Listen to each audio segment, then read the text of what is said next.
The rain had been falling since morning, the kind of rain that did not commit to being a storm, but simply persisted, gray and relentless, turning the city pavements into mirrors that reflected nothing useful. Nadia Osman had been walking for 40 minutes because the bus had not come, and she did not have the fare for a second attempt, and the clinic was 3 miles from her apartment, and she had an appointment she could not miss because it was the third rescheduled attempt, and the receptionist had told her very clearly that there would not be a fourth. She was a practical person. She had been a practical person since she was 12 years old, and her father had left, and practical had become the only available mode. She noted the fever the way she noted everything, as a fact requiring management. Her head was hot. Her feet were cold. The pavement had developed a quality of movement it did not usually have. She had taken paracetamol at 7 in the morning, and she would take more at 2 in the afternoon, and in the meantime she had an appointment and 3 miles to cover, and the rain was just rain. And she was fine.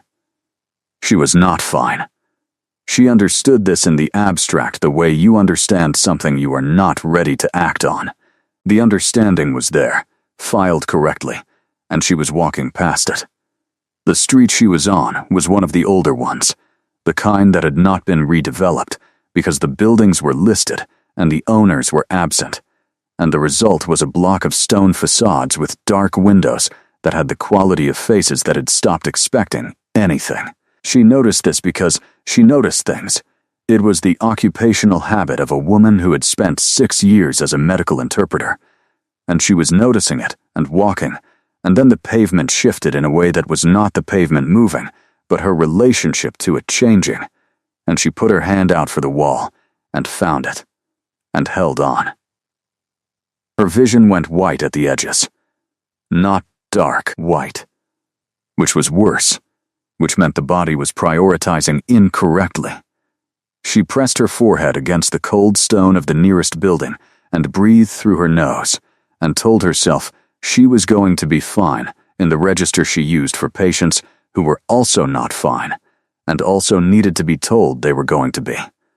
The stone was very cold. She focused on the cold. Then, the white stopped being at the edges and became everything, and she did not feel herself fall. She felt, distantly, the pavement arriving. And then, she felt nothing at all. The first thing she was aware of was warmth. Not the feverish warmth of her own body working against her, but external warmth, the kind that came from a source outside herself, and it was moving. She was moving. She was being carried. This information arrived in pieces the way information arrives when the mind is reassembling itself from scattered components, first the sensation, then the interpretation, then the question. She did not open her eyes immediately because opening them required resources she was not sure she had. She catalogued what she could without them. She was horizontal. She was wrapped in something that was not a blanket, but had the quality of one. She could hear rain, but it was distant, outside something. She could smell stone and candle wax, and something older that did not have a name in her current vocabulary. She could feel the movement of being carried, and the chest she was being carried against, and the arms that were holding her with the careful precision of someone for whom careful was a considered choice rather than a natural instinct. She opened her eyes. Stone ceiling. Torches in iron brackets. A corridor so long that the far end resolved into darkness rather than a destination. And above her, the face of a man who was looking straight ahead with the expression of someone managing a complex internal calculation. He was pale, not the pallor of illness, but the pallor of something that had not required sun in a very long time. His features were exact in the way that features are exact when they have had centuries to settle into their final form. His hair was dark and long, falling over his shoulders, moving slightly with the pace of his walking. He had not noticed she was awake. She said, in a voice that came out more functional than she expected, "Where are you taking me?" He stopped. Not the gradual deceleration of surprise, but a complete and immediate stop. The kind of stop that belonged to something with faster reflexes than she had encountered before in a person carrying her through a stone corridor. He looked down at her.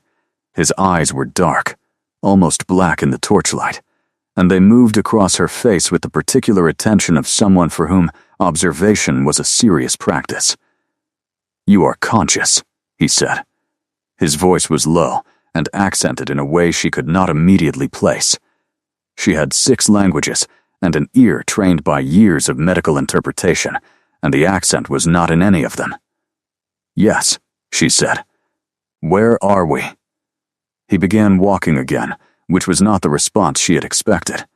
He said, "You are safe." That is the relevant fact. She considered this. She was a practical person. Being carried through a stone corridor by a pale man with old eyes toward an unknown destination was alarming, but she was warm, and her fever was the same rather than worse, and her head was clearer than it had been on the pavement, which was progress. She said, "I have an appointment at a clinic. I have already rescheduled it twice." He said, "You were unconscious on a public street in a fever. The appointment will need to wait." She opened her mouth and then closed it because this was factually accurate, and she had not survived 6 years of medical interpretation by arguing with accurate facts. She looked at the ceiling passing above her. The stone was old. Not old the way old buildings in the city were old. Old the way things were old, when they had been built before the concept of the city existed. "Where are we?" she said again. He said, "Somewhere you will be warm and treated and returned to your life when you are well." She absorbed this. He had not answered the question, but he had provided information, which was a specific kind of answer she recognized from years of working with people who gave what they could give and not more. She would get the rest later. She said, "I am Nadia Osman." He was quiet for a moment. Then he said, "I know." She looked up at him. "How?" He looked down at her briefly. "You have a lanyard in your coat pocket from the Central Medical Interpretation Service with your name and photograph." She had forgotten about the lanyard. "That is very good noticing," she said. He said, "I notice things." She said, "So do I." He looked at her again, longer this time, and something moved across his expression that was too brief to read but had the quality of a recalibration. Then he pushed open a door in the stone wall with his shoulder and carried her into a room that was warm in the way that rooms are warm when they have been warm for a very long time and know how to hold it, and laid her on a bed that was soft and covered in dark linen, and stepped back with the precise distance of someone re-establishing a boundary they had briefly and necessarily crossed. She looked at him from the bed. He was taller than she had registered horizontal. He stood with his hands at his sides and looked at her with those dark, careful eyes and said, "I will send someone with medicine and food." She said, "Who are you?" He said, "My name is Aldrich." Then, as though he had not said something significant, he turned and walked to the door. She said, "Aldrich who?" He paused at the door. "Just Aldrich," he said. "For now." And left her in the warm room with the candles and the old stone walls and the fever that was already, she noticed, beginning to recede. She had been a medical interpreter for 6 years, which meant she had spent 6 years in rooms where people were frightened and in pain and needed the thing she carried, which was the ability to move meaning from one language to another without losing what mattered in transit. She had learned in those 6 years that you could tell a great deal about a place from how it managed the practical needs of people who had not chosen to be there. The room told her several things. The bed was made with the attention of someone who believed beds should be made well, regardless of who occupied them. The candles were real wax, not composite, and they burned cleanly. There was a basin of water on a stand near the bed, and the water was warm, which meant someone had brought it recently and known she would need it before she asked. There was a folded cloth beside the basin. When the woman arrived 20 minutes later, she was elderly and moved with the fluid efficiency of someone for whom age had streamlined rather than diminished, and she carried a tray with broth and bread and a small cup of something that smelled medicinal in a way Nadia's professional nose could not quite categorize. She set the tray on the table beside the bed and looked at Nadia with eyes that were a very pale gray, and assessed her the way someone assessed a document, looking for what was true beneath the surface presentation. "Your fever is lower," the woman said. She said it the way doctors said things they had already confirmed before entering the room. "How do you know?" Nadia said. The woman touched the back of her wrist to Nadia's forehead, a gesture so practiced it was over before Nadia registered it had begun. "I have been assessing fevers for a considerable time," she said. "My name is Sarah. I manage this household." Nadia sat up carefully. The room moved only slightly. "This is a household," she said. The broth smelled very good, and her body was making arguments for it. "Yes. What kind of household?"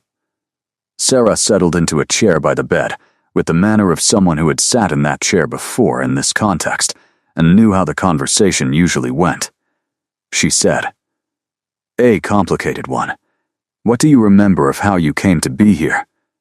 Nadia remembered everything. She had been a medical interpreter. Her memory was trained to retain exact sequences of information in stressful environments, because in her work a misremembered detail could mean the wrong medication, or the wrong diagnosis, or the wrong prognosis delivered to the wrong person. She told Sarah what she remembered, in order, from the pavement to the corridor to the room, and Sarah listened with the focused attention of someone checking the account against a known version. Then she said, "He carried you 3 miles. Nadia absorbed this. "From where I fell." "Yes. In the rain. It was still raining when he brought you in. His clothing was wet. He did not mention this." "No," Sarah said. "He would not." Nadia looked at the broth.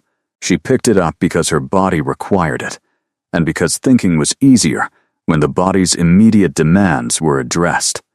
The broth was extraordinary, not in a complicated way, in the way that things are extraordinary when they have been made with full attention to what they are supposed to do.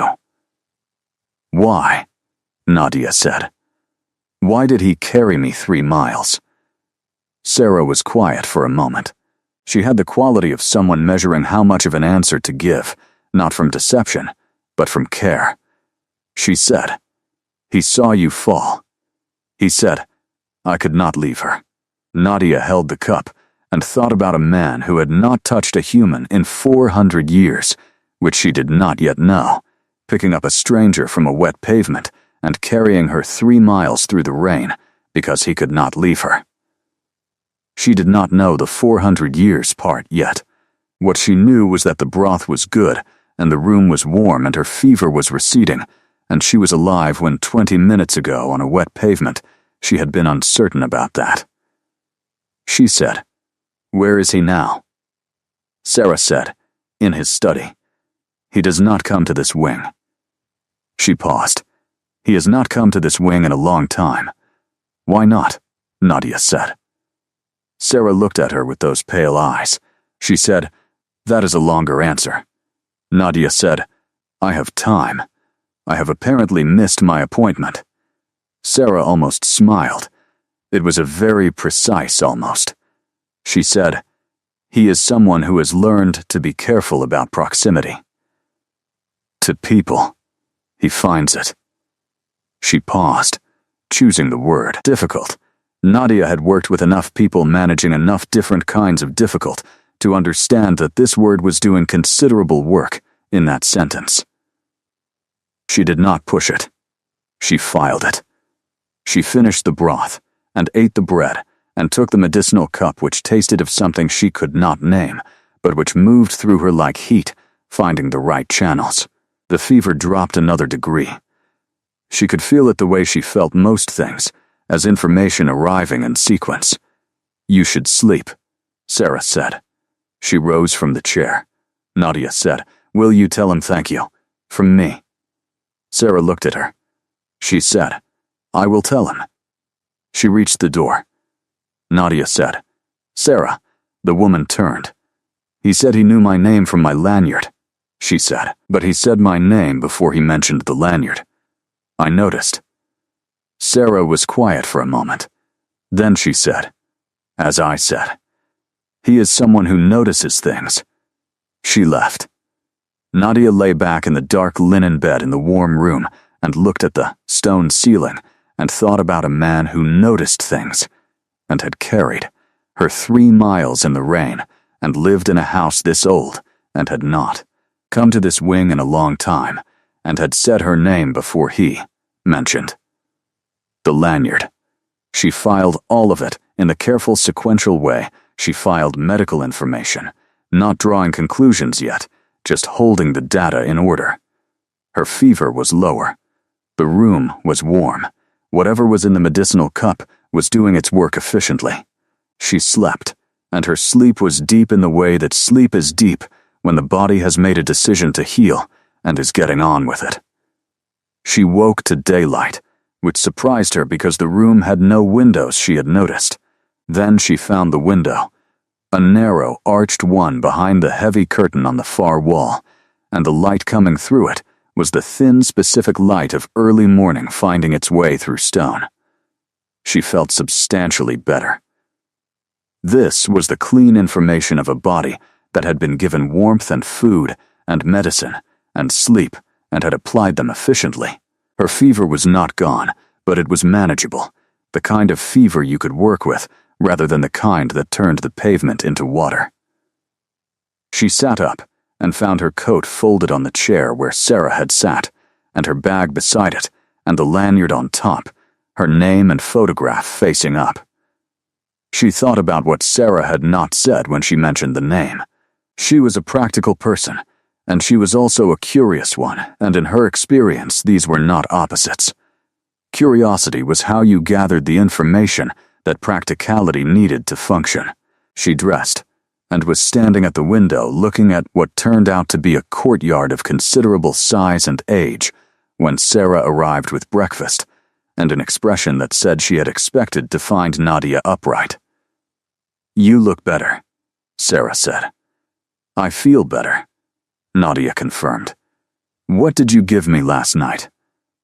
"A preparation we use here. It is effective for fevers of your kind." Nadia considered my kind of fever and decided to return to it. She accepted the breakfast, which was again extraordinary in its straightforward excellence, and said, "I would like to see him." Sarah set the tray down with the precision of her movements. "He does not," she began. "I know he doesn't come to this wing," Nadia said. "I am offering to come to him." Sarah looked at her. Nadia looked back. She had spent 6 years in hospital rooms developing the ability to hold eye contact with people who were accustomed to being the ones who held it. Sarah said, "I will ask." She left and was gone for longer than a simple question would have required. When she returned, she said, "He will see you in the library. Come with me." The castle, which was what it was, revealed itself in the walk to the library. Stone corridors that had the proportions of something built for permanence rather than comfort. Torches that burned without smoke. Doors of dark wood fitted with iron handles worn smooth by what must have been centuries of hands. Tapestries on the walls that Nadia glanced at and could not stop glancing at because they depicted things she would need more than a glance to understand. She filed them. She would come back to them. The library was large. She had expected large from the building's proportions, but the library was large in the specific way of a room that has been accumulating its contents over a very long time, not designed for a collection, but grown around one. The shelves went to the ceiling. The ceiling was high. The books were of every age and size, and the filing system was one she could not immediately read, but could see had an internal logic. He was standing at the far end by a window, not sitting, which she thought might be because sitting had implications of ease he was not prepared to perform. He was wearing different clothing from the previous night, but cut in the same manner, old in its construction, fitted to a body that did not change. He turned when she came in. His eyes were dark in daylight, too, which she noted. Not a trick of the torchlight. In the morning light from the library window, he was exactly as precise as he had been in the corridor the previous night, the same quality of features that had been given time to become definitive. He said, "You should be resting." She said, "I have rested. I want to understand where I am." He looked at her for a moment. She looked back with the same calm she used in medical settings when she needed information from someone who was deciding whether to give it. He said, "Sit down." She sat. He remained standing, which she allowed him because she had enough experience with people in difficult positions to know that standing was sometimes the last available form of control, and she was not going to take it from him unnecessarily. He said, "I will tell you what I can." She said, "I would like that." He told her in the order of most practical to least, which she recognized as the order of someone who had organized information for a person who might need to stop hearing it at any point, and wanted them to have the most immediately useful parts first. She was in his house, which was his in the sense that it had always been his, and had been built originally by his direction. It was not in the city. It was outside the city, by a distance she would understand as considerable. She had been brought here because he had found her unconscious, and the alternatives had been unacceptable to him. He said this last part in the specific register of someone reporting a fact about themselves that they find slightly surprising. The unacceptable part. She said, "What alternatives?" He said, "Leaving you on the pavement. Or a hospital." She said a hospital would have been the correct response. He said yes. He was quiet for a moment. "I know that." She studied him. He was standing with his hands at his sides, and his expression had the quality she had noticed in the corridor, the complex internal calculation, but she could see more of it in daylight. It was not calculation exactly. It was the expression of someone managing proximity that they are not accustomed to. She said, "Your housekeeper said you find it difficult, being near people." He looked at her directly. She does not typically share that. She said, "I asked." He absorbed this. He said yes, for some time. She said, "How long?" He said, "A long time." She said, "That is not a number." He looked at her with those dark eyes, and she had the impression that the directness was something he was encountering at a pace he had not set. He said, 400 years approximately. She sat with this. She was a medical interpreter. She had received significant information in difficult circumstances many times. She applied the same practice she used in those circumstances. She did not react to the scale of the information before she had processed it. She said, "You are a vampire." He said, "Yes." She said, "That is why the hospital was unacceptable." He said, "Among other reasons." She said, "And you carried me 3 miles." He said, "You were unconscious on a wet pavement." She said, "You could have called an ambulance." He said, "Yes." She said, "But you carried me instead." He said, "Yes." She looked at him across the library. She said, "Why?" He said, "I don't know." It was the first thing he had said that was not organized. It came out with the quality of something true, arriving before the speaker had finished deciding to say it, and she filed it with great care, because in her experience, the unorganized things were the ones that told you the most. She stayed 3 days, not because she was not well enough to leave sooner, but because Sarah had a quiet way of presenting reasons to stay that were medically accurate and therefore difficult to argue with. The fever took 2 days to fully resolve. She was an honest person, and she needed the rest. These were true things. They were also, she understood, not the whole of why she stayed, and she was honest enough with herself to know that too. On the 2nd day, she asked Sarah for access to the library. Sarah had said, "I will ask," which meant the library was his in a way that required his permission, which meant it was important to him in a specific way, not just a room, but a domain. She was given access that afternoon. She spent 4 hours in it before he appeared. She heard him before she saw him, because the library had the acoustic quality of stone rooms, every footstep clear, and his footsteps were precise and even, and she had already catalogued the sound of them from the corridor the first night. He stopped in the doorway. She was sitting at the long table in the center, with 3 books open around her, all in different languages, and her notebook beside them, and she looked up when he appeared. "You are in my library," he said. "You told Sarah I could use it," she said. He came in. He did not go to a chair, which she had expected, but to the shelves, and ran his hand along the spines in the manner of someone checking on things they have left in care. She watched him do this. He had not touched a human in 400 years, but he touched his books with the ease of long habit, and she thought about what it meant to be careful about one kind of contact and not another. She said, "What languages are these?" She indicated the 2 books she had not been able to identify. He turned from the shelves and looked. "That one is Old Nubian," he said, "and that is a dialect of medieval Arabic specific to a particular trading community in the 14th century. She picked up the Arabic one carefully. "You read this," she said. He said, "I was there when it was written." She looked at him over the book. He was standing with his hands behind his back, and his expression was the organized one again, but underneath it she could see the other thing. The thing that had been there since the corridor, the quality of someone managing a situation they had not been in for a very long time. She set the book down carefully. "I am an interpreter," she said. 6 languages. He looked at her. "Which ones?" "Arabic, French, Somali, English, Italian, and conversational Amharic," she said.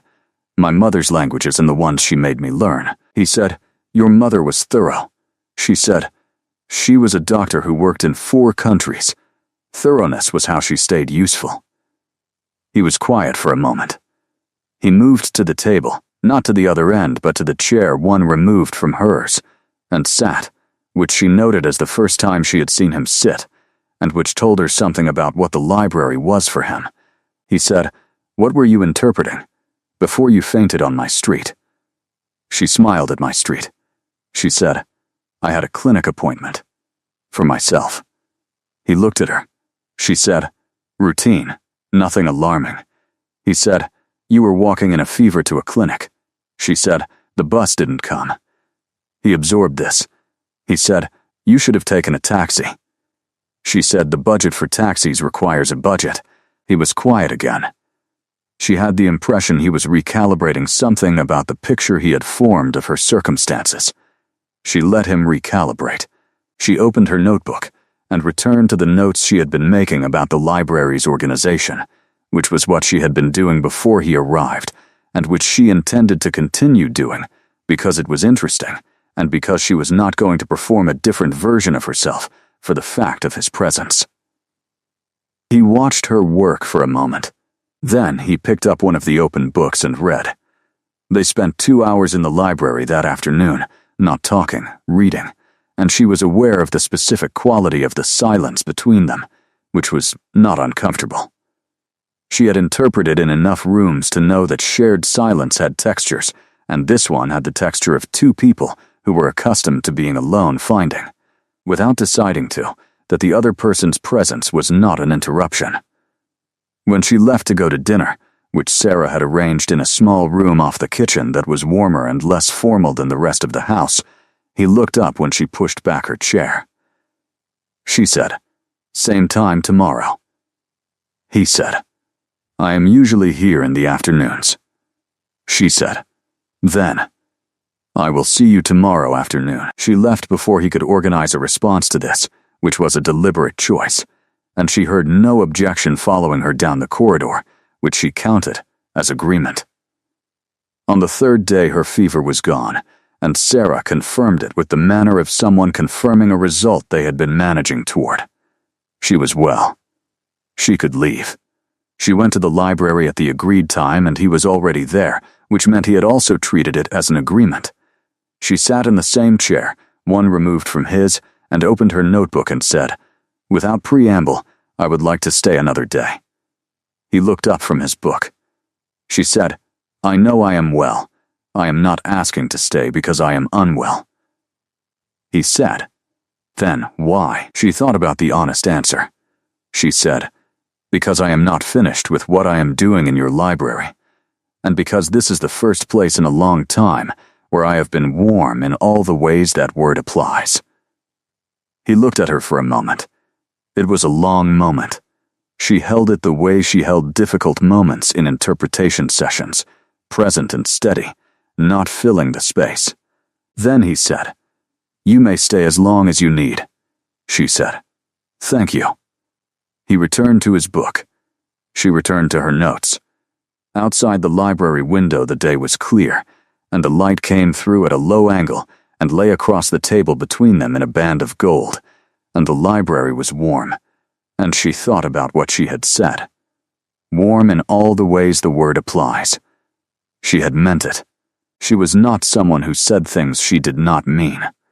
She called her supervisor on the 4th day and explained she had been unwell, which was true, and would need to extend her absence by a further week, which she had not yet decided, but found herself deciding as she said it. Her supervisor was sympathetic, in the way of someone who had been sympathetic before about Nadia's habit of collapsing the boundary between her own needs and her work's needs, and told her to rest, and Nadia said she would.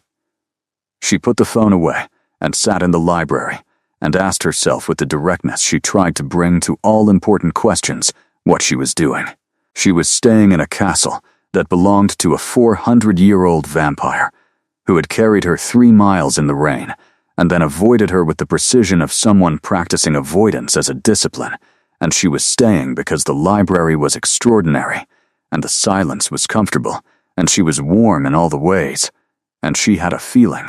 The specific feeling she got in interpretation sessions, when she could tell that the parties involved had things to say to each other that they had not yet said, that there was something here that had not yet been reached.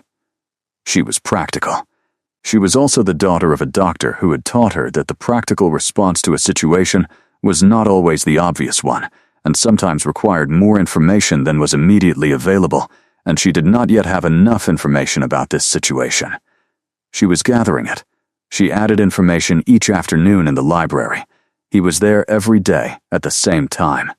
He read with the focused pleasure of someone for whom reading was not a leisure activity, but a continuing education, and he read across subjects and languages without apparent preference for one domain over another, which she recognized as the habit of someone who had had a very long time to become genuinely interested in everything. She asked him questions. Not constantly. In the intervals, the way she asked questions in her best interpretation sessions, at the moment when a question would open something rather than close it. She asked about the books. He answered about the books, and the answers led to other things, the way answers always do when the person giving them is actually thinking rather than performing. She learned that he had built the library over 4 centuries by the simple method of acquiring every book he found interesting, which had resulted in a collection that was extraordinary in its depth and genuinely eccentric in its arrangement. She learned that he had been to most of the places represented in the books at the time represented in the books, which meant the travel section was also a memoir in a sense, and she found this remarkable and said so. He said, "I do not think of it that way." She said, "How do you think of it?" He said, "As reference material." She said, "You experienced the Venetian plague firsthand, and you keep the account of it as reference material." He said, "It is accurate." She said, "It is also your own history." He was quiet for a moment. He said, "I have a great deal of history." She said, "I know." She did not say anything else about it. She returned to the subject she had been reading about that afternoon, which was the trade routes of the 14th century Arabic community, whose dialect she had found on the 2nd day, and she asked him questions about this instead because the history was accessible through the books, but the texture of it what it had actually been like, was only accessible through him. He answered her questions about the trade routes with the specificity of someone retrieving stored memory rather than consulting a source, and she listened with the full attention that was her professional instrument and her genuine disposition both. And the afternoon went in this way. Question, and answer, and silence, and question, until Sarah appeared in the doorway with the expression of someone who had been appearing in doorways at this hour for some time and was accustomed to finding the room occupied by one person and was noting the adjustment. "Dinner is prepared," she said. She did not specify for whom. Nadia looked at him. She had been asking him questions for 3 afternoons, and he had been answering them, and they had been having, she thought, the best conversations she had had in years. And she was not going to now perform the social convention of not noticing that, or letting it pass, without naming it. She said, "Have dinner with me." He looked at her. Not with surprise exactly, with the complex expression she was learning to read, the one that had multiple things in it running simultaneously, the organized surface and the less organized thing underneath it. He said, "I do not eat." She said, "You can sit while I eat." He said, "That is not typically how one has dinner." She said, "It is how one has dinner when one of the parties has not eaten dinner in 400 years. I am flexible." He was quiet. Then he stood, which she had learned meant yes when it preceded movement toward a door, and she followed Sarah to the small warm room off the kitchen, and he sat across the table from her while she ate, and they talked for 2 hours. He sat with the careful stillness she had noticed since the first night, not uncomfortable but deliberate, the stillness of someone who had learned to manage their own presence with precision. She talked about her work, and he asked questions about medical interpretation, with the genuine interest of someone who found the mechanics of meaning transfer across languages actually interesting, and she explained it in the way she explained it when she wanted to, rather than when she was required to, which was different and better. She asked him at the end why he had stopped being near people. He was quiet for long enough that she thought he might not answer. "Then," he said, "someone I was near did not survive the nearness." She held this. She said, "That was not your intention." He said, "No," she said, "Did you intend for it to happen?" He said, "No," she said, "Then, it was a thing that happened. Not a thing you are." He looked at her across the table. She looked back. She said, "I am a medical interpreter. I have sat with people receiving the worst information of their lives. I know the difference between a person and what has happened to them." He was very still. She said, "You carried me 3 miles in the rain. That is also information." He said, "That is different." She said, "It is the same kind of information. Different event." She finished her dinner. She said, "Tomorrow afternoon." "In the library." He said, "Yes." She went to her room. She lay in the dark linen bed and thought about what she was doing with the full honesty she applied to things she was doing, without entirely meaning to. She was staying in a castle with a vampire who had not been near a person in 400 years, and she was making him have dinner with her, and she was telling him the difference between a person and what has happened to them, and she was going to the library every afternoon, and she had called her supervisor and asked for another week. She was a practical person, and the practical assessment of this situation was that she was not leaving yet, and the honest assessment of why she was not leaving yet was becoming clearer every afternoon, and she was practical enough to let it become clear rather than managing it in a direction away from the truth. On the 6th day, she found the tapestries. She had been noting them since the first walk to the library, the ones in the corridor that she had filed for later, and later had arrived in the form of a morning when her work for the clinic had been sent by email and completed, and the library felt like an afternoon destination, and she had the morning for the corridor. She walked its length slowly, which it turned out was considerable, and looked at each tapestry with the full attention they had been waiting for since she arrived. They were old. Not old in the way of things that had been preserved, but old in the way of things that had been there long enough to belong to the building the way the stone did. They depicted scenes she could not immediately read as narrative, but which had the quality of narrative. A sequence. Something happening over time. She spent an hour on them. She was working through the sequence from left to right when he appeared at the far end of the corridor. He stopped. When he saw her, she did not stop looking at the tapestry she was examining, which showed a large group of figures in a landscape that appeared to be a city she could not identify, because she had learned already that stopping what she was doing when he appeared made him more careful about appearing, and she did not want him to be more careful.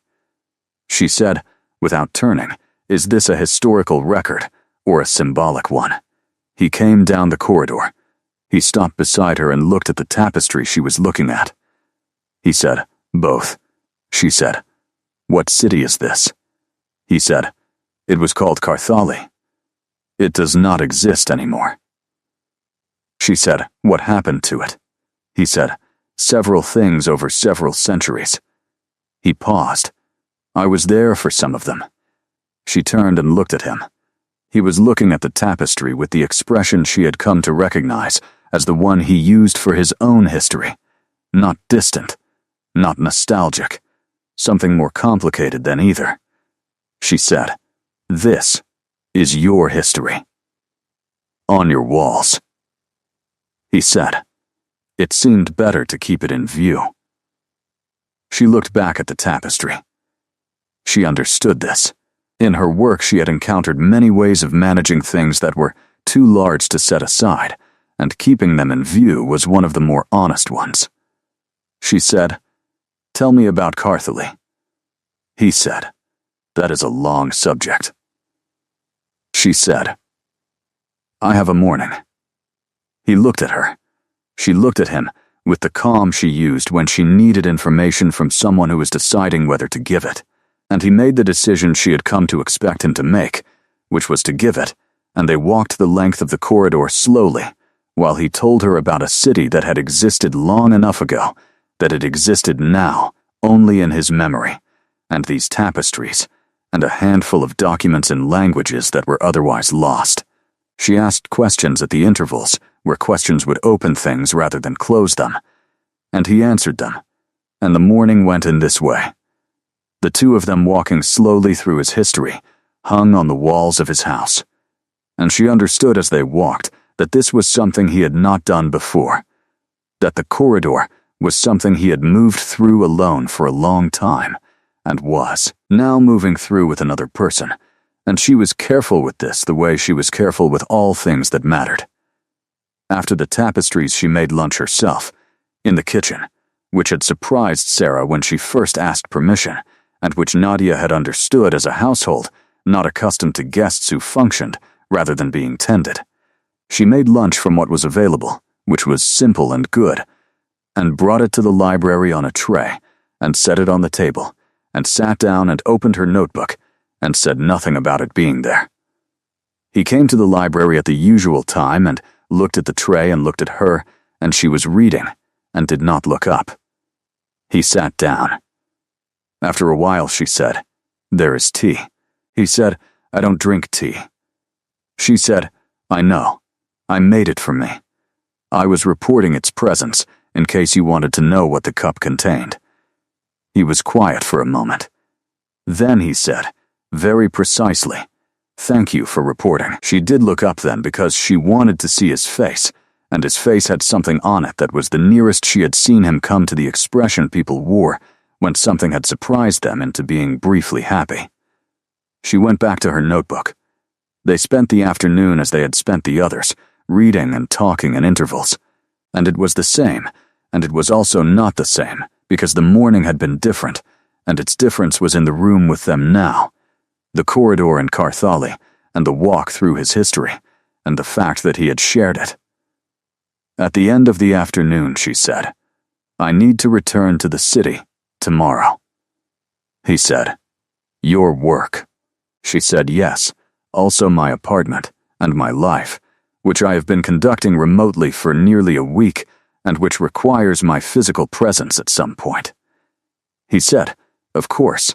He said it with the organized expression, and she had enough data now to read underneath it. She said, "I would like to come back." He was quiet. She said, "Not because I need to. Because I want to." He said, "Why?" She considered the honest answer. She said, "Because I find this place valuable, and I find your company valuable, and I am a practical person, and I do not discard things that are valuable." He looked at her across the table. She looked back. He said, "It would be." He stopped. She waited. He said, "I am not accustomed to people returning." She said, "I know." She said, "I am telling you that I will." He was quiet for a long moment. Then he said, "You have a precise way of saying things." She said, "I am an interpreter. Precision is the work." He said, "It is also your nature, not just the profession." She absorbed this. He was right, and it was the kind of right that told her he had been paying attention in the specific way she had been paying attention. Gathering information, building a picture, noticing what was true beneath the surface presentation. She said, "Yes." He said, "Then I believe you." About returning. She said, "Good." She closed her notebook. She said, "Same time next week." He said, "I will be in the library." She said, "I know." She left, and he remained in the library, and she walked back to her room through the corridor with the tapestries, and she touched the wall of the one showing Carthali as she passed it. A light touch, a small acknowledgement of the morning, and went to pack her things for the morning. She went back the following week, and the week after that, and by the third week, Sarah had stopped treating her arrival as an event and started treating it as a schedule, which was its own form of information. The room she had been given was consistently prepared for her, which meant it was being kept ready between her visits, which she filed without comment, because commenting would make it more self-conscious than it needed to be, and she was not interested in making things self-conscious that were functioning well in their current form. She brought things from the city, books she thought he might not have, which turned out to be difficult because his collection was remarkable, but she found gaps, recent publications, things written in the last decade in languages he read, and she brought them with the matter-of-fact practicality of someone bringing something useful rather than the performance of someone making a gesture, and he received them the same way, with direct interest in the content rather than elaboration about the giving. The library in the afternoons became the primary structure around which the visits organized themselves. She came with work from the clinic, interpretation projects she could do remotely, and she worked at the long table and he worked on his own reading, and they talked in the intervals. She was learning things about him in the way she learned languages, gradually, and then suddenly, the grammar becoming visible after enough exposure to the components. He was precise in his thinking, which she had known from the first conversation, but the precision was not coldness. It was care. The same care that had been in the way he carried her through the corridor, deliberate and attentive, extended to everything he engaged with. He thought carefully about what he said because he took seriously the effect of saying it. He had opinions, many of them, on history and literature and medicine and political structures across centuries, and he held them with the confidence of someone who had had enough time to test them against evidence, and the flexibility of someone who had had enough time to know that evidence changes. She liked arguing with him. She had not expected this, but it was true. She had always found argument valuable in the way she found precision valuable, as a tool for arriving at accuracy, and he argued the same way, without defensiveness, with the genuine interest of someone for whom being wrong was a source of information rather than a threat. On the fourth visit, she arrived to find him in the corridor outside the library, not inside it, and he was standing with a stillness that was not the comfortable kind, but the kind she associated with difficulty being managed. She stopped when she saw him. She said, "What happened?" He said, "Nothing. I was simply." He stopped. She waited. He said, "I heard your car on the drive." She looked at him. He said, I was not expecting the instinct to meet you at the door. She absorbed this. He said, it seemed significant. The instinct. She said, is it not what you intended? He said, it is not something I have done. For a very long time. She said, coming to meet someone. He said, the anticipation of it. She held this information with the care it deserved. She said, how do you feel about it? He said, unsettled. She said, unsettled how? He thought about this. He said, the way you feel when something you had concluded was no longer available to you becomes available, and you have not yet adjusted to its being available again. She looked at him in the corridor with the tapestries behind him, and the library beyond, and the afternoon light coming through the high windows above, and she thought about a person who had spent 400 years being careful about proximity, and was standing in his own corridor because he had heard her car on the drive. She said, I think the adjustment takes time. He said, yes, she said. I think it is worth the adjustment. He was quiet. She said, I think you know that, or you would not be standing in the corridor. He looked at her. It was the direct look, the one with the full quality of his attention. He said, you are very direct. She said, I am a practical person. I find that directness reaches the point faster. He said, most people find it alarming. She said, I am not most people. He said, no. She moved toward the library, and he fell into step beside her, which was also new, and they walked into the library together, rather than arriving separately to a place they both were, and the small difference of this was something she felt precisely. That afternoon, she asked him the question she had been organizing for 3 weeks. She asked it in the interval after they had been discussing the medical trade routes she had found in the old Nubian text, when the conversation had reached a natural resting point, and the light in the library had shifted to the lower afternoon angle that preceded Sarah's appearance in the doorway. She said, the person who didn't survive the nearness. How long ago? He said, 380 years. She said, what was her name? He was still for a moment. He said, Mara. She said, what was she like? He said, precise. She paused. Like you in some ways. She filed this. She said, do you think about her? He said, less than I once did. That is itself information, he said. About time. About what time does. She said, you have had a lot of time. He said, too much, sometimes, she said, and sometimes not enough. He looked at her. She said, the afternoon goes fast. He said, yes. She said, that is not something I was saying before I came here. He was very still. She said, I am telling you that as information. The way you told me about the corridor. He said, I understand. She said, good. Sarah appeared in the doorway. Dinner, she said, and this time she said it in the plural without appearing to notice she had.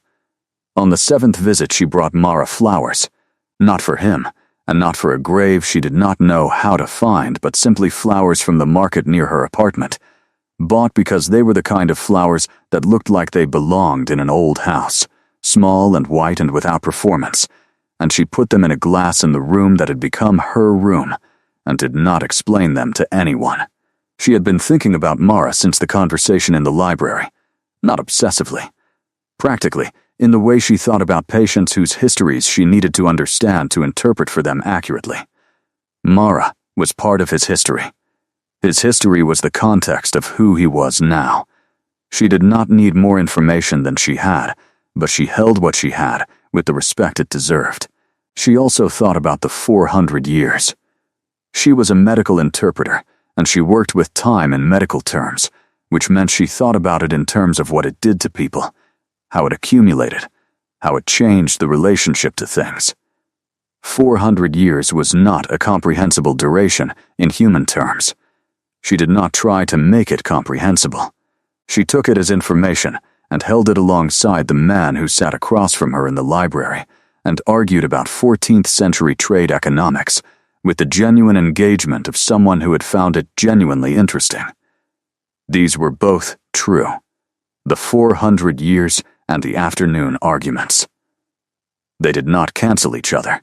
She had been a medical interpreter long enough to know that the things that seemed contradictory about a person were usually the most accurate things about them.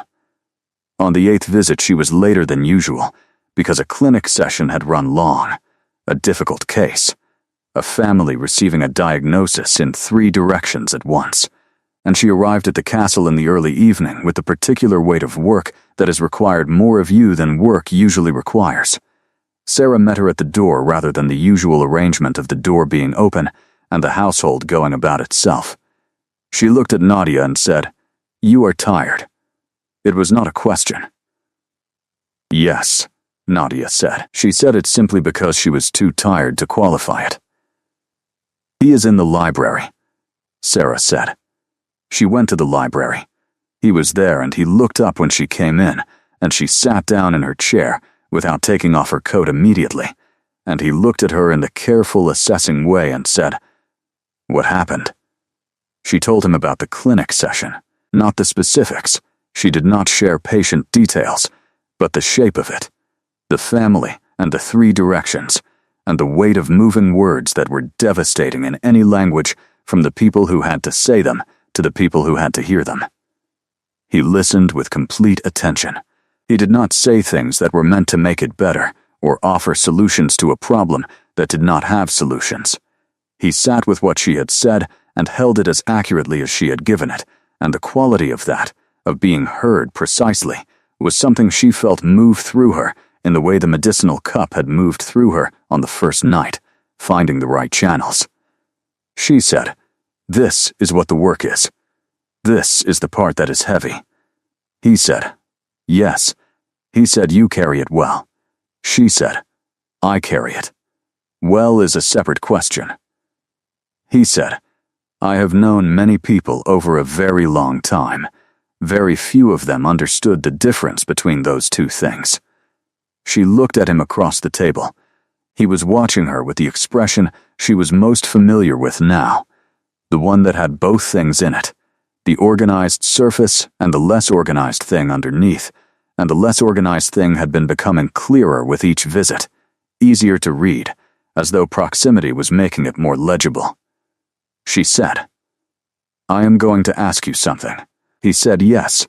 She said, "What do you want from this? From my being here?" He was quiet. He said, "I have not allowed myself to formulate that question." She said, "I know. I am asking it for you." He said, "That is."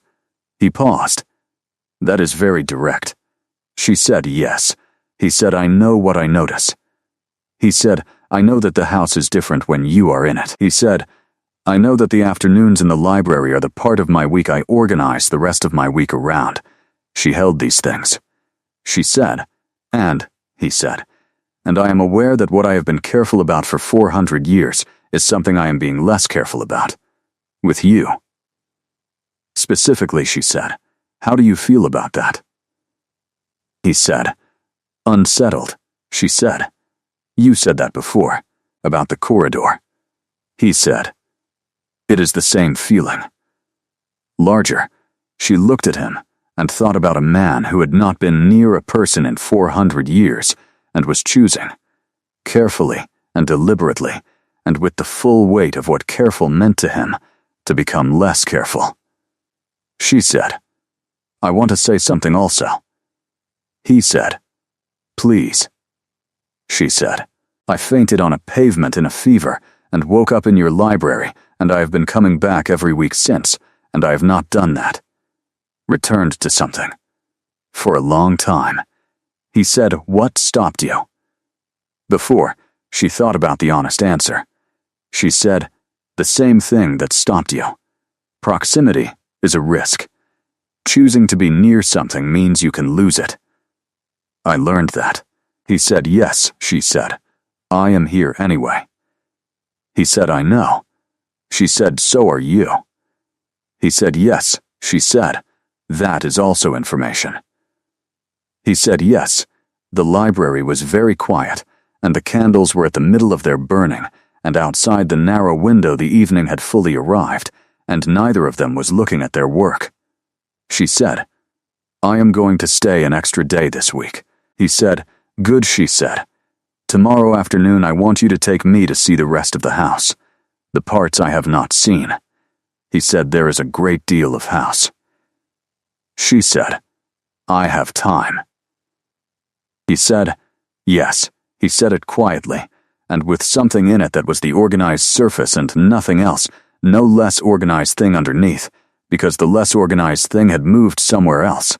She thought, had moved into the decision he was making as he sat across from her. The same decision she was making. The one that had been being made since a corridor in the rain, and an amber room that was a library, and a week of afternoons that had added up into something neither of them had entirely planned, but both of them had been allowing. He showed her the house the next afternoon. He moved through it with the ease of someone who had built it, and the particular attention of someone seeing it through another person's eyes for the first time in a very long time. She asked questions about everything, not to be polite but because she wanted to know, and he answered them. And the house revealed itself in this way, room by room, and century by century, each space carrying the specific character of the time in which it had been most used. There was a room on the second floor that had been a music room and still contained instruments she could identify and some she could not, and he told her about each one with the specificity of someone recounting rather than recalling. He had played several of them. She asked if he still played. He said, "I have not played in some time." She said, "How long?" He said, 200 years approximately. She said, "Why did you stop?" He said, "There was no one to play for." She stood in the music room and looked at the instruments in their cases and thought about what it meant to stop doing something you were capable of, because there was no one to receive it. And she thought about all the other things he had stopped in the same way, over 400 years of making himself careful, and the weight of it was something she felt as something physical. In her chest, which was where she felt the things her patients said that were the heaviest.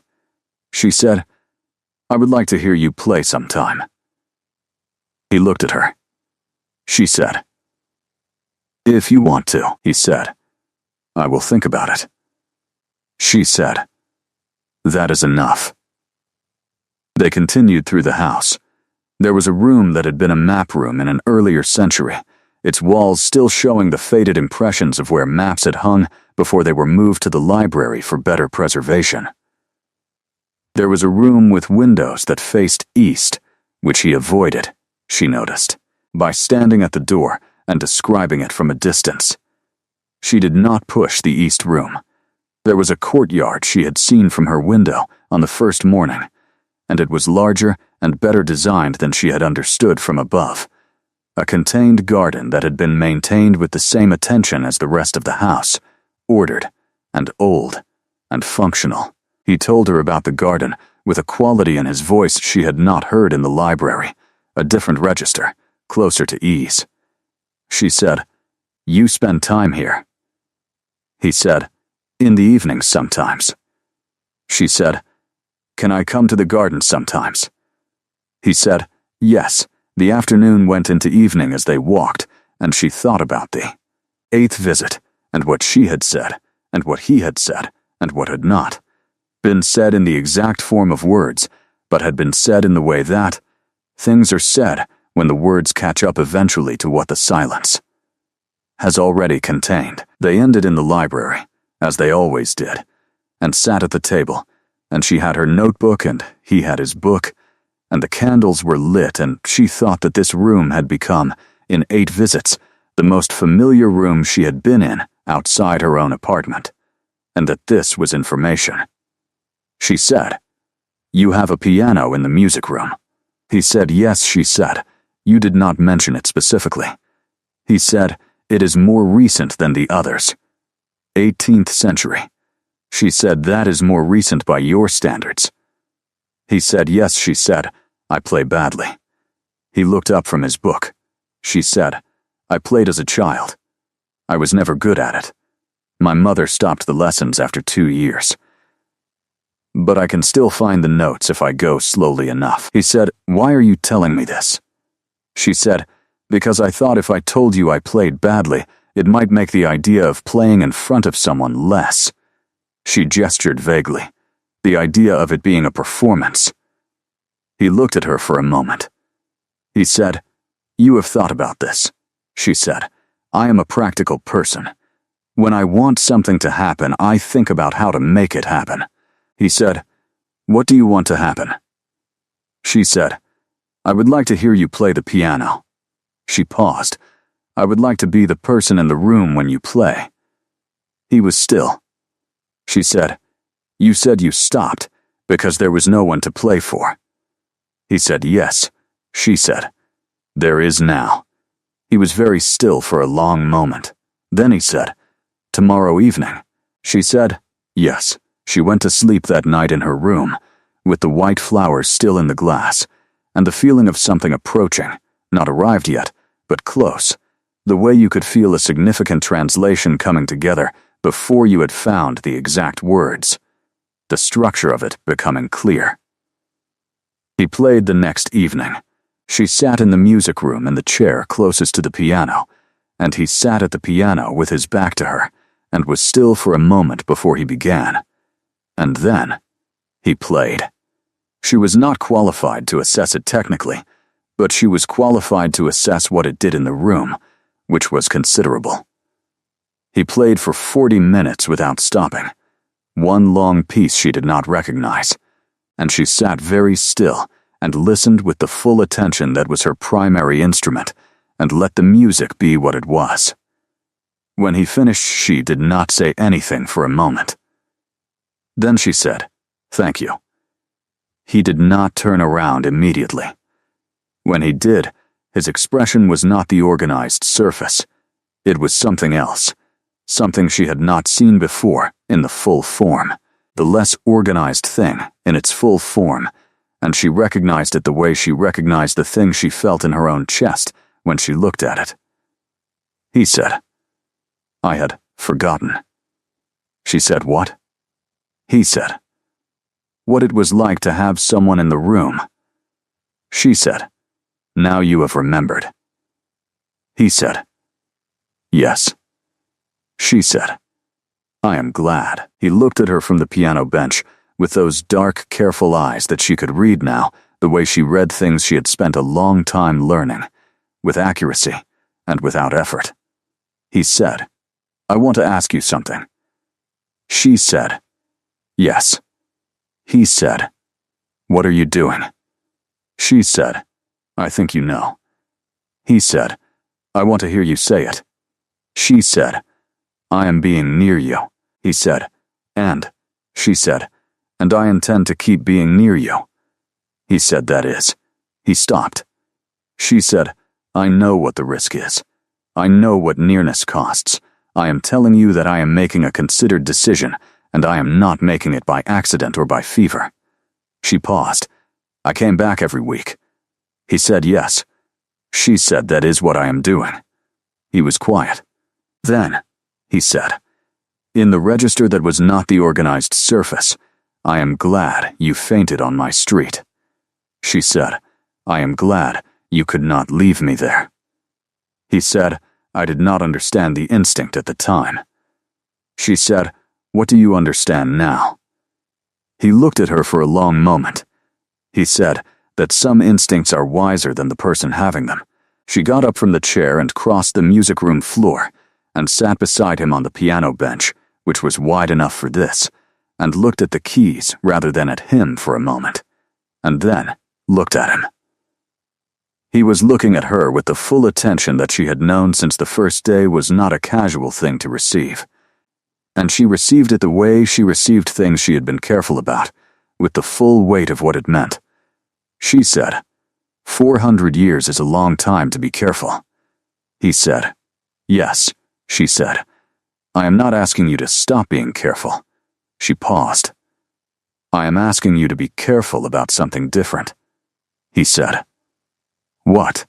She said, "The distance." He looked at her for a moment. Then he said, "I have been trying to manage that since the corridor." She said, "I know." "So have I." He said, "We have been very slow about it."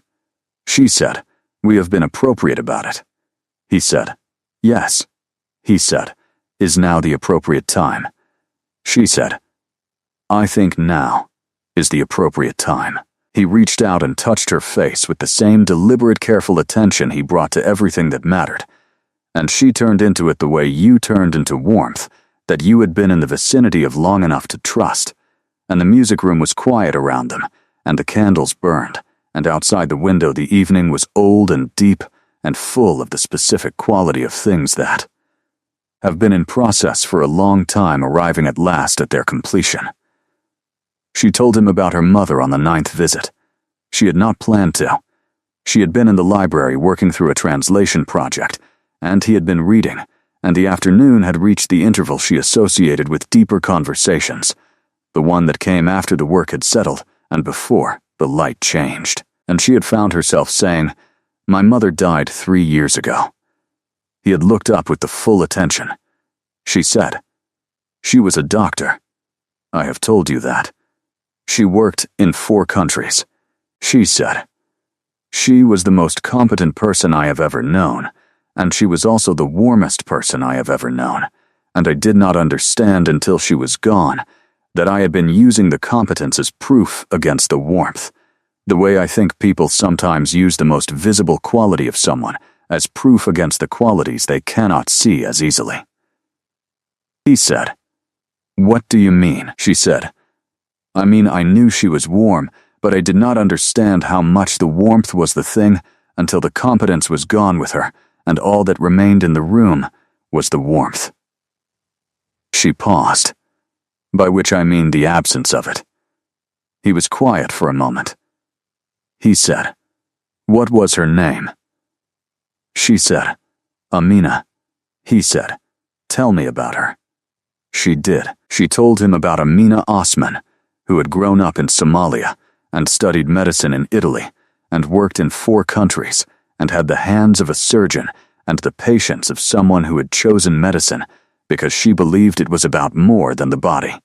She told him about the languages, how Amina had insisted on languages because she said you could not truly help someone in a language you were approximating, and she wanted her daughter to be able to truly help.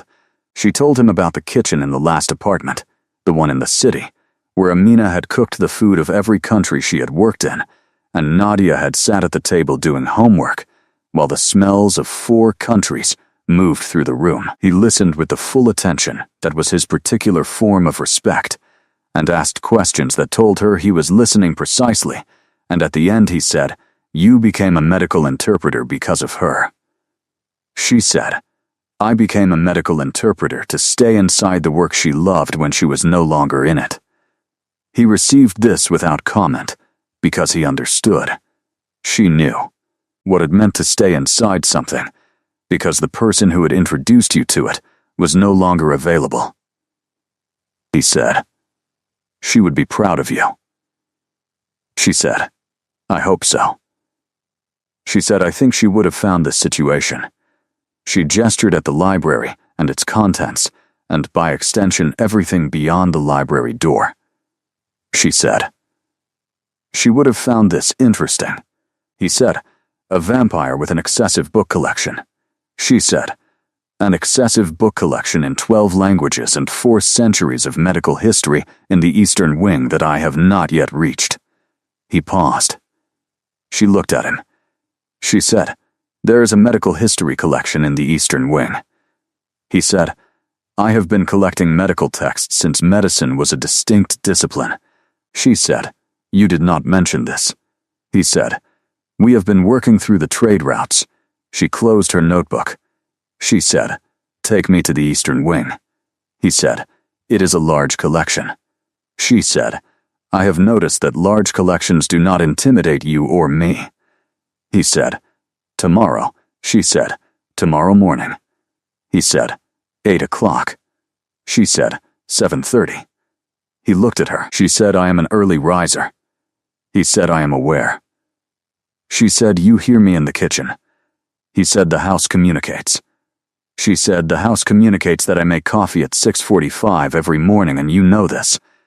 He said, "Yes." She said, "And you have not come to the kitchen." He said no.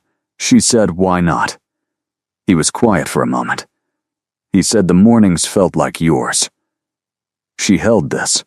She said, "The mornings are mine." She said, "But you may come to the kitchen." He said, "Thank you." She said, "I will make enough coffee for 2. He said, "I do not drink coffee." She said, "I know." She said, "I will make enough coffee for the kitchen to smell like coffee while you sit in it." His expression had the quality she associated with him being more moved than he was permitting to show, which she had learned to read as significant information. He said, "That is a specific consideration." She said, "You are a specific person." He said, "Yes." She looked at him across the library table with the afternoon light between them. She said, "You are also less frightening than you were." He said, "I have not tried to be frightening." She said, "I know." She said, frightening was not the right word. She thought about it. She said, "You were more." She paused. "Distant," he said. "Yes, I was." She said, "You are less so." He said, "You make distance difficult." She said, "Good." She said, "Distance is sometimes protection and sometimes just habit." He said, "Yes." She said, 400 years of habit is. She considered the word. "Considerable," he said. "Yes," she said. "You are doing well with the disruption of it." He said, "I am doing better since you arrived." She absorbed this. She said, "So am I." The morning in the Eastern Wing was extraordinary. The medical collection covered 4 centuries and was organized with a specificity that told her it had been organized by someone who understood what they were collecting and why. She worked through it with the focused pleasure of someone who has found a primary source for a subject they have been working in secondhand, and he stood at the shelves and located things for her with the ease of someone for whom the catalog was internal, and she asked him about the texts, and he answered from the same internal catalog, and the morning went in this way. Fast and dense, and better than she had expected it to be, which was a pattern she was recognizing as specific to him and to this place. She came back the next week, and the week after, and by the 3rd month, the visits had stopped feeling like visits and started feeling like the rhythm of something. The way a translation project develops its own rhythm when you have been inside it long enough for the language to become instinctive rather than constructed. She had reorganized her work schedule to make 3 days a week in the castle possible, and her supervisor at the clinic had stopped asking about her extended availability and started routing her the more complex cases, the ones requiring the highest accuracy across the most languages, which she interpreted as a vote of confidence and also as a reasonable allocation of resources. Her apartment in the city was still hers. She went back to it twice a week and found it had the quality of a place she was in rather than the place she was from, which was information she held alongside the information about the library and the music room in the Eastern Wing and the coffee that she made in the mornings for a kitchen to smell like while he sat in it. He came to the kitchen on the 4th morning. She was at the counter with her first cup and her notebook and the low winter light coming through the window above the sink, and she heard the footsteps in the corridor and knew them by now as well as she knew anything. And he came through the door with the careful manner of someone entering a space they have permission for, but are not yet fully accustomed to. She moved the 2nd cup to the table without turning around. He sat down. The kitchen was warm from the range, and the coffee smelled the way coffee smelled in her mother's kitchen in the apartment in the city, the best smell she knew, and he sat in it with his hands on the table, and she brought her cup and sat across from him and opened her notebook, and they were in the kitchen. In the morning for the first time, and it was different from the library. In the afternoons in a way she could not fully articulate but did not need to because it was its own thing, and it was good. The day he played the piano again, she had not asked. She had been in the library when she heard it, faint through the stone corridors, and she had set down her work and followed it. He was in the music room playing something she recognized this time, Chopin, with the quality of someone playing for themselves, not performing, and she stood in the doorway for a moment before going in and sitting in the same chair. He continued playing. He had known she was there from the first moment. She was sure of this. But he kept playing, and she sat and listened, and the piece moved through the music room, and she thought about what he had said. There was no one to play for. There was now. He stopped and turned and looked at her, and she said, "That was Chopin." He said, "Yes." She said, "You knew him." He said, "Briefly." She said, "What was he like?" He said, exact, precise about the things that mattered to him and careless about everything else.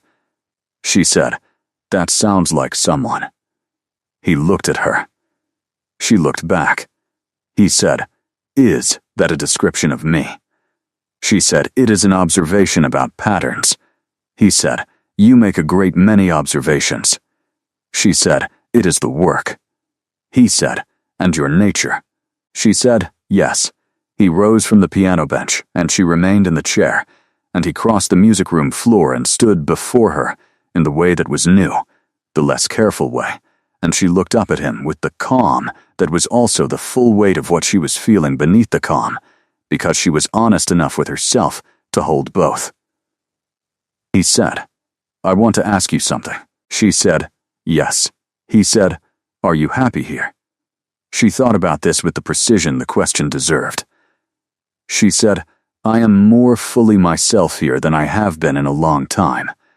She said, "Whether that is happiness or something that precedes happiness, I am not certain." He said, "What precedes happiness?" She said, "Safety. Usually." He was very still. She said, "I feel safe here." He said, "Good." He said it quietly, and with something in it that was not the organized surface at all. She said, "Are you?" He said, "What?" She said, "Happy." He said, "I do not know if happy is." He stopped. He said, "I know that the house is right when you are in it." He said, "I know that the mornings are better since the kitchen." He said, "I know that when your car comes up the drive, the instinct I told you about, the one in the corridor, I do not try to manage it anymore." She said, "What do you do with it?" He said, "I follow it." She said, "To where?" He said, "Here, usually." She said, "You have been coming to find me." He said, "Yes." She said, "I know." He said, "You never said." She said, "I was letting you practice." He looked at her with the expression that was more moved than he was permitting to show, and she stood from the chair, because the chair was the right distance for certain conversations, and this was not that conversation anymore. She stood before him, and he was very close, and she said, "I am going to say something now, and I would like you to simply receive it without organizing it first." He said, "I will try." She said, "I am in love with you." He was completely still. She said, "I have been for some time." I wanted to say it clearly rather than leaving it in the silence where we have both been keeping it. He said, after a moment, "It has been in the silence."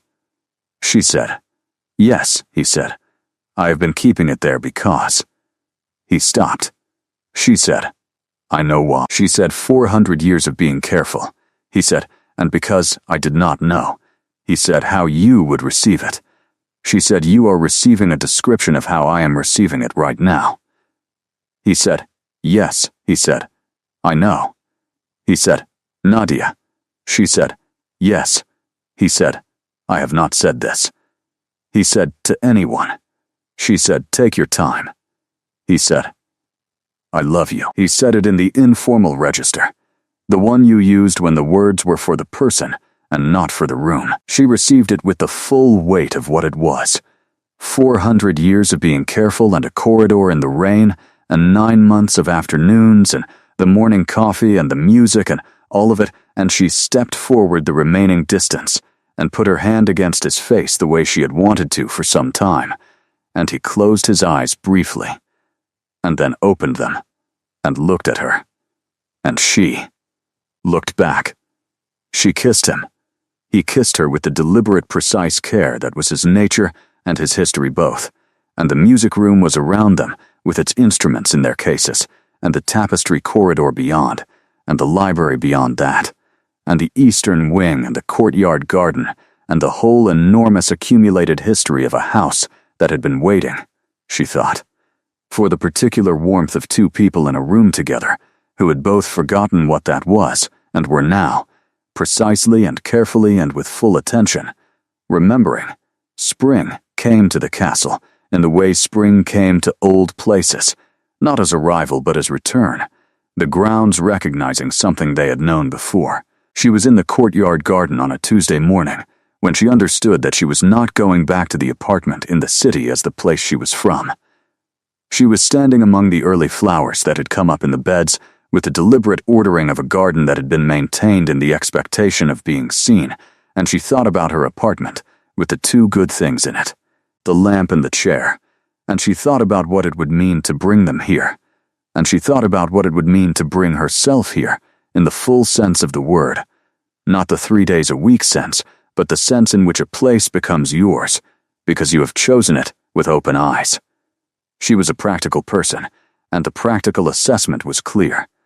She went to find him. He was in the library, as he was most mornings now, and the coffee cups were on the table because she had made them in the kitchen and brought them up, which had become the morning routine, and he looked up when she came in. She sat down in her chair, and he waited with the quality of someone who had learned to wait for her to arrive at what she was going to say, because she arrived at things in her own order, and he had learned this was worth waiting for. She said, "I want to talk about my apartment." He said, "All right." She said, "I have 2 things in it that are worth keeping, a lamp and a chair."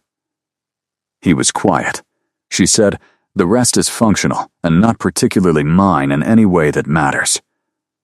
He said, "What are you saying?" She said, "I am saying I would like to bring the lamp and the chair here." He said, "Here," she said, "to my room." He said, "Your room." She said, "Yes." He said, "The room you use when you visit." She said, "The room I would use when I live here." He was very still. She said, "I am telling you what I want to happen. I told you once before that when I want something to happen, I think about how to make it happen." He said, "Yes. You said that about the piano." She said, "This is larger than the piano." He said, "Yes." She said, "I want to live here. In this house. With you. I want the library in the afternoons and the kitchen in the mornings, and the courtyard in the spring, and the tapestries and the eastern wing, and all of the history that is still in the boxes I have not reached yet." She paused. "I want the evenings." He said, "The evenings." She said, "The ones that are becoming what they are becoming." He looked at her with those dark eyes that she could read as well now as anything she had ever read. He said, "You have thought about this carefully." She said, "I have thought about this for 3 months." He said, "And you are decided." She said, "I am telling you my decision. That is what decided looks like for me." He said, "What about your work?" She said, "My work is portable. I interpret remotely. I go to the clinic twice a week. I do not need to be in the city for the work." He said, "Your life there." She said, "My life is what I make it to be. I have always made it to be whatever the current circumstances required." She said, "The current circumstances are these." She gestured at the library, at him, at the whole accumulated weight of 9 months of being in a place and finding it increasingly precisely right. He stood. She watched him stand and come around the table to her, and she stood also, and they were facing each other in the library, with the morning light coming through the window and the coffee cups between them on the table. He said, "I want this." She said, "I know." He said, "I want to say that clearly. I want you here." He said, "I have wanted it since the 3rd visit, and I have been managing the wanting because." She said, "Because you were being careful." He said, "Yes," she said, "You do not need to be careful about this." He said, "I know that. I know that now." He said, "You have made it very clear over 9 months." She said, 9 months of returning every week is its own form of communication." He said, "Yes," he said, "the clearest I have received." She looked at him. She said, "Then we are agreed." He said, "We are agreed." She said, "Good," she said. "I will arrange for the lamp and the chair to be moved this week." He almost smiled. He said, "Only the lamp and the chair." She said, "To begin with." He said, "And later." She said, "Later the rest of what I find I need." He said, "Which may be considerable." She said, "I am an interpreter with 6 languages and a significant interest in 4-century-old medical archives. It may be considerable." He said, "The house has room." She said, "I noticed." They stood in the library in the morning light, and she thought about the pavement in the rain and the corridor and the amber torchlight and the long table and all the afternoons of it and the music room and the kitchen mornings and the tapestries and everything that had been built since a fever and a practical woman and a man who had not been near a person in 400 years and had found he could not leave her on a wet pavement. The lamp arrived that Thursday, and she put it in the library because her room already had good light, but the library's south corner did not, and he found it there when he came in that afternoon and looked at it, and looked at her, and said nothing, because nothing needed to be said. She was at the table with her work, and he sat in his chair and opened his book, and the afternoon proceeded in the way their afternoons proceeded. Work and talk and silence that was not silence. And the lamp made the south corner of the library bright for the first time. He played the piano that evening, and she sat beside him on the bench rather than in the chair across the room, which was also new, and he played with her there beside him, and she put her head against his shoulder at some point without thinking about it, and he did not stop playing, only adjusted slightly to accommodate the new arrangement, the way the whole house had adjusted, the way all the careful distances had adjusted. Over 9 months of a practical woman returning every week to a place she had found worth returning to, and a man who had learned again, slowly and precisely and with the full weight of what it meant, that nearness was not only risk, that some things you had concluded were no longer available to you became available again if the right person arrived and could not be left on a wet pavement and came back every week and brought a lamp for the dark corner of your library and sat beside you on the piano bench in the spring evening of a house that had been waiting, as it turned out, to be warm again.